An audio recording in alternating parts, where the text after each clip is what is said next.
Let's open our Bibles tonight to the book of Ruth. The book of Ruth. Genesis, Exodus, Leviticus, Numbers, Deuteronomy, Joshua, Judges. Right there, this 4-chapter book, Ruth. In between Judges, at the end of Judges, and the beginning of 1 Samuel, right there, we have this little book tucked away. I do appreciate Eddie reading those words earlier. We had a laugh about it because Eddie said, "What's the scripture reading?" And I showed him, and he goes, "Help me out here." So we went through some of those names there, of course, and you always want to be careful when you give people names like that because they may not want to read the Bible scripture reading for you next time if you give them something difficult. But one thing about this is that I appreciate about this is, of course, as the word implies or the title implies, that we have been talking about service. We talked about service this morning, and David will talk some more about service in the weeks to come. But one that I found, I preached this a few years ago, so I apologize. The PowerPoint slide's a little bit old there. But the thing about it is this is, of course, a story about a unique story in a lot of ways, but it's also a picture of service. As you see in these opening chapters, that it gives you the time period. The time period is at the end of the book of Judges and before the book of 1 Samuel, so it fits in right exactly where it is in the Bible. It's toward the end of the time of the Judges. And a certain man of Bethlehem of Judea goes down to Moab with his wife and his 2 sons because there's a famine. And during all of this, during their stay there, the Bible tells us that this man dies and leaves 2 sons with her. Well, these 2 sons, of course, take wives themselves, Orpah and Ruth. And within this 10-year period, guess what? Both of this woman's sons die. And that's where she finds herself in the beginning of this book, this woman named Naomi. Naomi has lost everything. She has lost relationships, no one to carry on the family name or to carry on or to care for the family. That would have all fallen to the sons there. Economic loss is one thing she's lost. No way really to provide for herself. There's no Social Security benefit or pension plan or anything like that. She has lost funeral rights because there would be no one among her people to bury her because she is so far from home in Moab. Naomi is as empty as you can get. She's empty emotionally, psychologically, economically, in the midst of this immense human tragedy. This is about as bad as it can possibly get. She's really lost truly everything she has in so many ways. And so it's with this backdrop of loneliness, human tragedy, suffering, and darkness that we find one of the most incredible stories of love, commitment, and here's our word, service. And it really comes from an unlikely person, a foreign woman by the name of Ruth. That's one of her daughter-in-laws. Ruth exemplifies service and being a servant. And what made her such an incredible servant was her commitment to take care of her mother-in-law when absolutely no one else would. Now, we may think overall that we're nobody special. We may find ourselves to be seemingly insignificant or unimportant at times. But serving and doing great things, well, that's for someone else. But yet, when we look at Ruth, we see someone who was nobody special, who was insignificant, was unimportant in some ways. A widowed woman from a foreign land with no claim to really anything. No claim to fame, no fortune, no family. All she had was her love for her mother-in-law, Naomi. And as the story unfolds, we see the far-reaching extent of her service. It speaks of one thing only. I think that written all over this book here also is a picture of God's providence. That's another way you could preach from this book. Providence, of course, is the evidence of God's grace and His ability to work in and through the lives of anyone, no matter their background, working behind the scenes to bring about His will. Yet, despite who she was and what others may have thought about her, God was able to do great things through her. So Ruth's promise is to step up and do what's right by taking care of someone else. And as a result, a lot of things fall into place. So as the story unfolds, we're not only going to see a commitment to serving that's said about Ruth, but we also see this picture of service. It all starts, I think, really, of course, in chapter 1 with the testimony about her attitude. So you get this picture that this woman's children have died.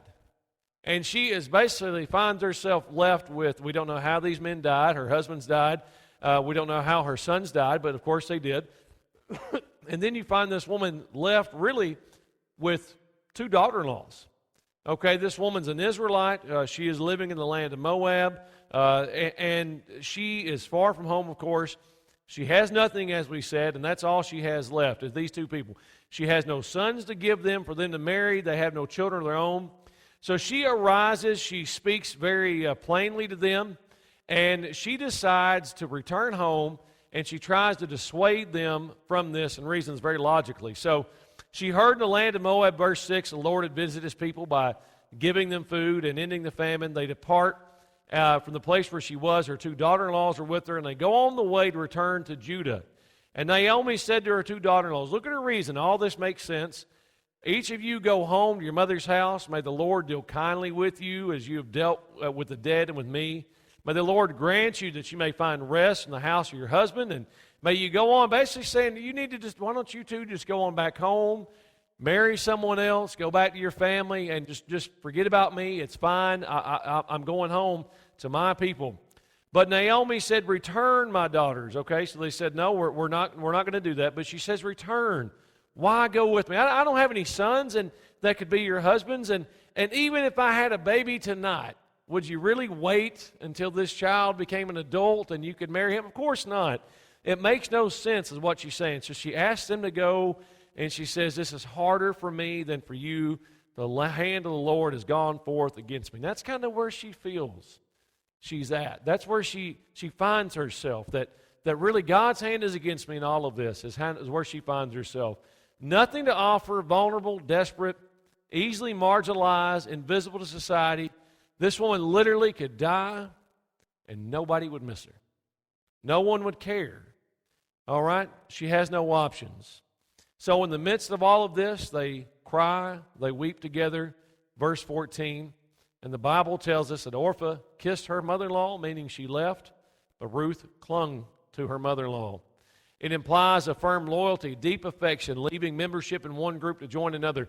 Remember Genesis 2:24, for this reason what? A man shall leave mother and father and cleave unto his wife, right? Now, again, that's the exact same language that's used right here, that she cleaves, she clings to her mother-in-law. So her mother-in-law accepts that she's going with us, and notice what this woman does. Instead, she decides to respond to tragedy by stepping up and doing what's right. So, behold, your sister-in-law has gone back to her people and to her gods. Return after your sister-in-law. Now, these next few verses are often used at weddings, but listen to the context of all this. Notice what Ruth says, okay? Ruth isn't getting married to anyone here. Notice the commitment she makes. Ruth says, do not urge me to leave you or turn back from following you. For where you go, I will go. And where you lodge, I will lodge. Your people shall be my people. Your God, my God. Where you die, I will die. And there I will be buried. Thus may the Lord do to me, and worse, if anything but death departs from me. And when she saw that she was determined to go with her, she said no more, so she accepts all of this. And we then begin to see the results of this. Now notice, look at some of the results of this. Orpah leaves, Ruth clings. But notice how this comes together. Ruth's people, the Moabites, if you look at them in the books of the law, Genesis through Deuteronomy, we see that these people worshiped idols. They worshiped false gods. The Bible tells us they had a very bad history of the Jewish people overall.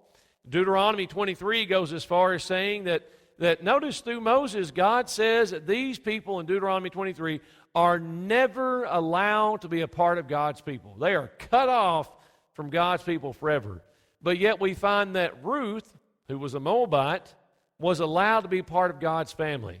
And the thing about it is that despite her past and her people, this woman was willing to change. She was really unwilling to think about herself or her needs.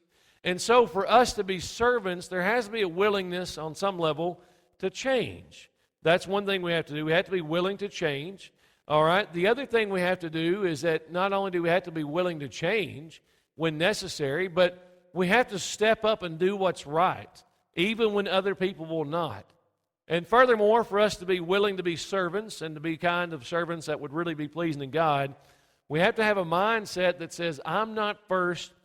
It's not about me, it's about other people. And that's exactly what Ruth does in this chapter. So they leave, they come to Bethlehem, and when they come to Bethlehem, all the city, verse 19, is stirred because of them. And the women said, "Is this Naomi?" Naomi says, "Do not call me Naomi, but instead call me Mara," changing my name from pleasant to bitter. That's the way she feels, for the Almighty has dealt bitterly with me. And they went out full, but the Lord has brought me back empty. Why do you call me Naomi, since the Lord has witnessed against me? The Almighty has afflicted me. Naomi returns with Ruth, the Moabitess, her daughter-in-law, who returned from the land of Moab. They come to Bethlehem at the beginning of barley harvest. So as the curtain closes on chapter 1, chapter 2 opens. So there's a little bit of hope here. They've gone back to the land of Bethlehem. They've gone back to be with Naomi's family and extended relatives and her own people. And this woman comes back, of course, a foreigner. Notice how it shifted, that Naomi starts off as being a woman that's in a foreign land among foreign people. And now, because of her commitment, Ruth finds herself as a foreign woman in a foreign land. Now, notice in chapter 2, we see the testimony of her actions. Look at this for just a second. Look at the context for a minute here. We're now introduced to somebody that I believe is the hero of the story in many ways. Naomi had a kinsman of her husband, an extended relative, a man of great wealth of the family of Elimelech, whose name was Boaz. And Ruth the Moabitess said to Naomi, "Please let me go in the field and glean among the ears of grain after one in whose sight I may find favor." And he said to her, and so she said, "Go, my daughter." She departs and goes and gleans in the field after the reapers. And it happened that the portion, notice, it just so happened, the Bible says, that she came to the portion of the field belonging to Boaz, who was of the family of Elimelech. And Boaz came from Bethlehem and said to the reapers, "May the Lord be with you." And they said, "May the Lord bless you." So he goes out to see what's going on. And Boaz says to his servants in charge, "Who is this woman?" And they tell him that this is the Moabite woman. This is the one who's come back with Naomi. And notice, and she said, "Please let me glean after the reapers of the sheaves." And so they do this, and she's out there doing some work when they're talking about all this. Now notice, we're introduced to Boaz. Boaz is this godly man, of course, but yet Ruth makes good on her promise. Ruth goes back and finds the opportunity to work and take care of her mother-in-law. Leviticus 19, 9 and 10, buried away there in that chapter in the law itself, talked about during the harvest time that the idea is this, is that when you go out and you harvest your fields and you find some of it, you don't get everything. You leave some of it for those who are less fortunate, those who are poor, those who are sojourners in the land. You leave some of it for them. And so that's exactly what's happened. The harvesters have come through. They've been working. They've been gathering the main part of the harvest. There's some left over. And this woman finds herself gleaning to take care of herself and her family. And notice her hard work. It's all notice. And in verse 17, we see that she actually ends up harvesting about 40 to 50 pounds of grain in a day's time. So this woman's a hard worker. Boaz shows a lot of kindness, verses 8 and 9. And we see that basically he wants to make sure she's taken care of. Ask her to stay with the other women, the other young women, be with them. There's kind of some safety in numbers going on here. And then in verse 9, he says, even if you're thirsty, go to the water jars and drink from where the servants draw. So he shows her a lot of kindness. And then in verses 11 and 12, notice she kind of questions some of these things, but notice what's said here. Her response to this kindness shown to her, she falls on her face, bows to the ground, and says, "Why have I found favor in your sight, that you should take notice of me? I'm a foreigner." And Boaz replies to her, "All that you've done for your mother-in-law and the death of your husband has been fully reported to me, and how you left your father and your mother in the land of your birth and came to a people that you previously did not know." And God is rewarding her hard work, is what he's doing. And all of this has been spread among people. People know what's going on, who she is, and what she's about. So Ruth's committed to doing what she promised. And we see out of this the results. Ruth did far more. Notice, she did far more than just talk about caring for Naomi. Service, of course, and being a servant is something that's very active. It's more than good intentions. It's more than just best wishes. There has to be follow-through in all of this. And that's exactly what she did. Life can become so cluttered and busy sometimes that I think we forget what's important. I remember a number of years ago, we bought one of those, before you could do this with a cell phone, we bought one of those GPS units. I think it was a Garmin or something like that. We paid like $100 for it when we got it. Pretty important thing. And I remember just how awesome it was, because the first time we used it, we drove from Kentucky to southern Georgia, and it got me all the way through Atlanta safely. And I thought, man, this thing just paid for itself right there. And I remember the way back home that I missed an exit and had to get off of the next place, and within like 5 minutes, I was rerouted and back on the right road there. So this thing had become so important to us at one time. Of course, then we moved to Columbia, and well, it wasn't as important anymore because Columbia is easier to navigate. But here's the deal, though. I remember that our life had become so cluttered at one point, and I decided, you know what? You know, you got small kids. What do you got to do? Clean out your vehicle every once in a while. And I remember that I was cleaning out the van, and I looked underneath the driver's seat, and guess what I found? I found that GPS unit. This thing had been missing for like a year or two. You know, we had no clue where it was, hadn't given it much thought. And yet I found something that at one time had been so important to us, and it was kind of tucked away underneath the seat. And I think that, again, life can become so cluttered and so busy that we forget important things. Ruth's hard work and dedication really built a very godly reputation for her, and I think it serves as a great example, because our greatest goal in life should always be to bring glory to God through how we live. That's exactly what Jesus said in Matthew 5 and verse 16. So it's never just about what we say we believe, but about making a connection between what we believe and how we live before others. So as you read the rest of chapter 2 there, we see that this woman, of course, she does everything she said she was going to. She continues to gather grain for her mother-in-law and to take care of her the way she said she would. And, of course, people start to hear about this. Word starts to spread, and of course, her reputation grows. Now, she's not doing this just because people will pat her on the back and say, good job. She's doing this because, again, remember, at the beginning of this book, she made a commitment to serve her mother-in-law and take care of her. Now, look in chapter 3 right quick. In chapter 3, the story takes a big shift. Naomi has a plan. All right, so basically this is what it amounts to. In verses 1 through 6, she knows that there's going to be a time very soon when Boaz will be alone. He's basically going to go out and check his field. He's going to eat, he's going to drink, he's going to lay down and go to sleep, and sleep basically out near the field is what it amounts to. And the idea is this. Now, you need to wash yourself. All right, he'll be at the threshing floor when he winnows the threshing floor tonight after he winnows the barley. All right, and here's what you need to do. You need to wash yourself, put on your best garments, okay, and your best clothes, and go down and basically hide out is what she wants him to do, and wait until he lays down to go to sleep. And then what you need to do is you need to go in and uncover his feet, and then he'll tell you what she shall do. Now, ladies, isn't that how you got your husband? Or at least you're paying attention. Absolutely not. Okay. So there's some cultural things I'll briefly explain here, okay? What she is essentially doing is this, is she is going and she is telling this man, okay, making herself known and telling her that she is offering herself to him in marriage is what she's doing by uncovering the feet, okay? Literally, the guy's covered with a blanket, and she uncovers his feet and lays down in his feet. Now, this is very risky for multiple reasons, because she takes this great risk in approaching Boaz, because one thing it could do, of course, is that it could ruin Boaz. It could ruin Ruth. She could be taken advantage of sexually and then called a prostitute. You know, guess what this, I mean, think about it. It's two adults, they're alone, it's dark. Hey, guess what happened? She's a prostitute. That's exactly what she is. Look at her. And she's done, okay? On top of that, if Boaz did not do that, Boaz could mock her, reject her, say, what are you doing? Get away from me. And technically, he could accuse her of being an adulteress. Or, again, he could accuse her of being a prostitute. So there's a whole lot that goes on right here in this. And so that's the plan. They lay it all on the line here. So she does all this. She goes down, and verse 7 says that when Boaz had eaten and drunk and his heart was merry, he lies down at the end of the heap of the grain, and she came secretly and covered his feet and lays down.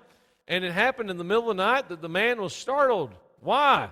Because there's a woman asleep at his feet. That's why, of course. You know, a few weeks ago I was asleep and the cat jumped on my foot and bit my foot. That kind of scared me, but come on, think about this for just a second here. All right? There's a person at your, and he didn't turn on the night light or grab the flashlight. I mean, it's virtually dark, of course, in the middle of all this. And so he finds her laying at his feet. And it happens in the middle of the night. He bends forward, and behold, the woman is lying at his feet.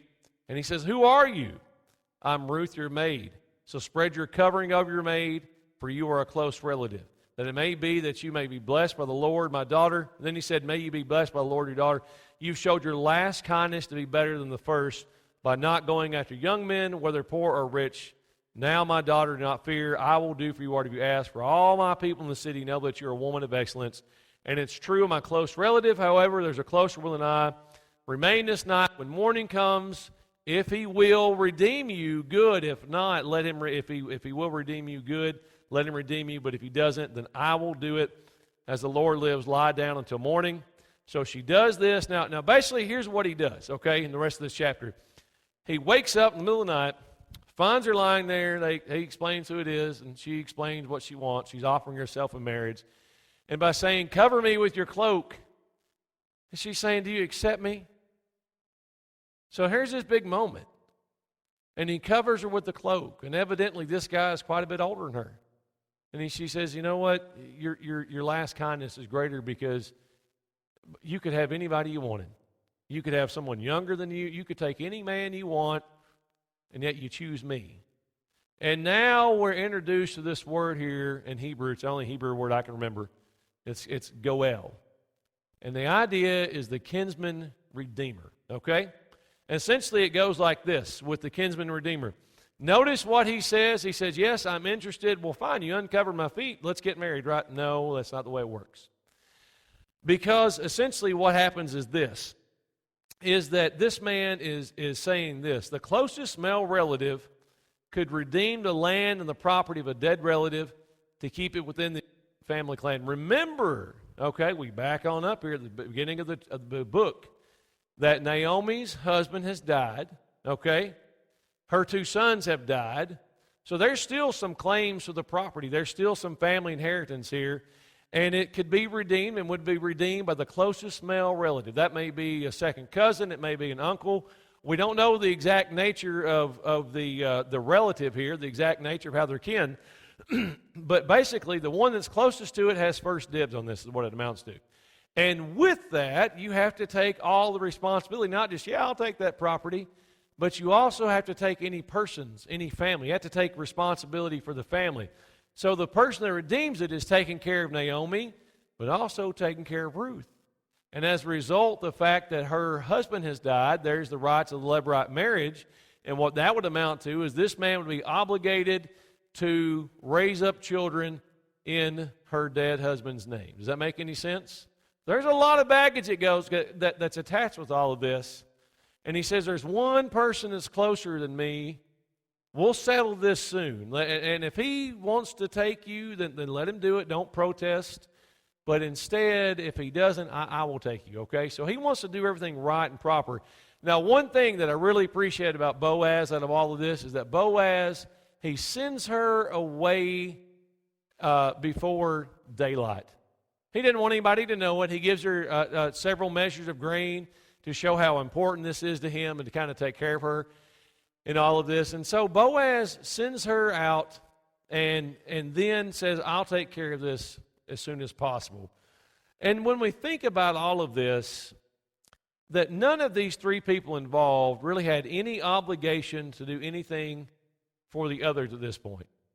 Naomi could ride out Ruth's hard work and Boaz's generosity until her death, and that'd probably be okay. Ruth can marry anyone at this point and really doesn't have to obey Naomi. And Boaz, he's the one with the most power. He can respond however he wants. He can ruin these two women if he chooses to, or whatever he wants to do. But the truth of the matter is that servants, as we see up here, servants will put the best interests of others first, even when there's no obligation to do so. You see, in this tempting and difficult time alone in the dark, when no one else would know, Ruth and Boaz also act honorably and with integrity, like servants of God. And then we come full circle to chapter 4, and we'll bring this lesson to a close. Notice this. We now see the testimony of her affection. So Boaz goes up to the gate and sat down there, and behold, the close relative of him whom Boaz spoke was passing by. And he said, "Friend, turn aside here." And he turns aside and sits down. And he takes 10 men of the elders of the city and said, "Sit down here," so they sit down. And basically, this is what happens. You go, if you're going to conduct official business, you go down to what would amount to the courthouse, right? Or do you do official business at the courthouse sometimes? Okay, what he does is he goes to the city gate. This is open public place. That's where official business transactions would take place. He takes 10 people with him as a witness, and he explains to this guy publicly. He says, "Listen, this woman Naomi's come back. There's some land. Do you want to redeem it?" And he says, "Well, yes, I'll redeem that. That will be fine. I'll take that." But he said, "No, wait a minute. Here's the rest of it. There's also this woman named Ruth. And you'd be obligated, of course, as he said earlier, to what? To raise up children in her name." And as this man thinks it over and they talk it over, this guy says he just cannot do it, and he gives the right of redemption over to Boaz. And then the way they exchange the matter is this. Verse 7, what do? They exchange sandals. Isn't that how you close on your house, Mark? You exchange sandals with it? No, didn't work that way. But that's what they do. They exchange sandals, okay, in this. And that is a way of them showing that we're sealing the deal in all of this. All right. So the closest relative of Boaz says, "Buy it for yourself." He removes the sandal. They do all these things. And then what do we notice? Okay, Boaz does all this. He approaches the man about all this and about taking Ruth as his wife. He's very active in his efforts, and the people praise his choice of Ruth. "Moreover, I have acquired Ruth," verse 10, "the widow of Mahlon, to be my wife, in order to raise up the name of the deceased and his inheritance, so the name of the deceased will not be cut off from among his brothers or the court of his birthplace." You're a witness to this today. And all the people who were in the court and all the elders said, "We are witnesses. May the Lord make the woman of whom built the house of Israel, may you achieve wealth in Ephrathah and become famous in Bethlehem." I mean, think about all the things that he's saying here. These people are really praising him for what he has done, but also they're praising him because of who he has chosen. And so Ruth marries Boaz. Now notice how all this comes full circle here. Ruth then marries Boaz. Okay? And now a son is born. And look at this. All right, so they get married. Boaz takes Ruth. She becomes his wife. And he went into her, and the Lord enabled her to conceive. She gave birth to a son. Then the women said to Naomi, "Blessed is the Lord, who has not left you without a redeemer today, that you may make his name become famous in Israel. So may he also be a restorer of life and sustainer of your old age. For your daughter-in-law, who loves you and is better to you than 7 sons, has given birth to him." So now Naomi, verse 16, remember how the book started? She had 2 children, and they both died, and she was totally empty in every way possible. And now look what the Bible says in verse 16.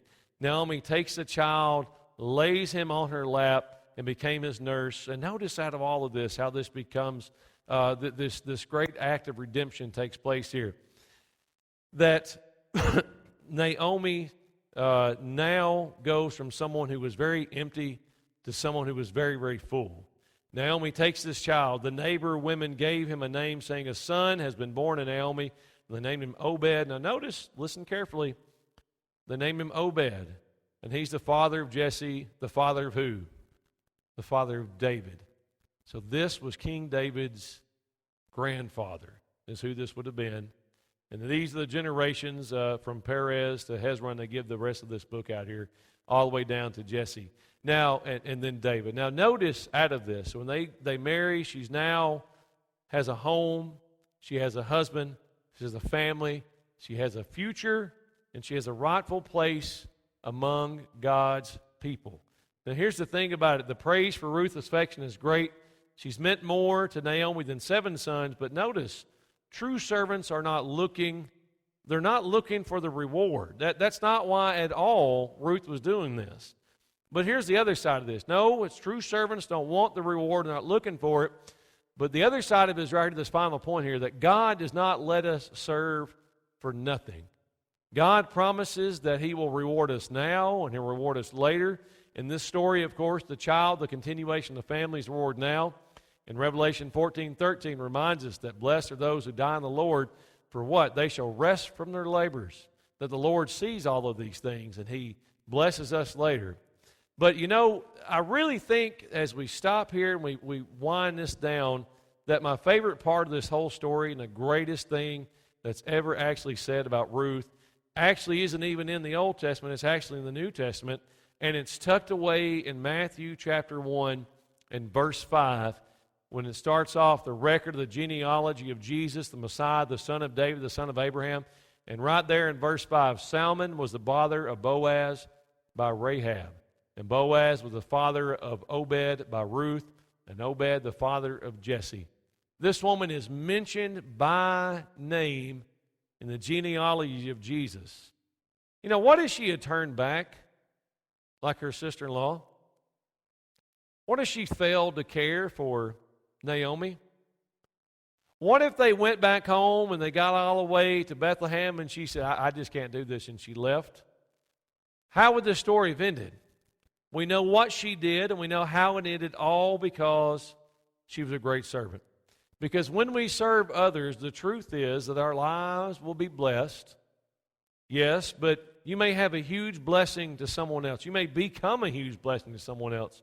You can be the one who makes all the difference in the world to others. And you may be the only one who has shown the love of God to that person. You may be the only one who has ever tried to help them. You may be the only one who has ever really reached out or ever really shown they care. So let's just not talk about what we believe. Let's do something meaningful with it. And that something meaningful, of course, is that we all can be servants. So I'm going to leave it right there tonight. We're going to stand and sing the invitation song once again. And one of the things about it, as we talked about this morning, of course, is that we all have the opportunity to be servants.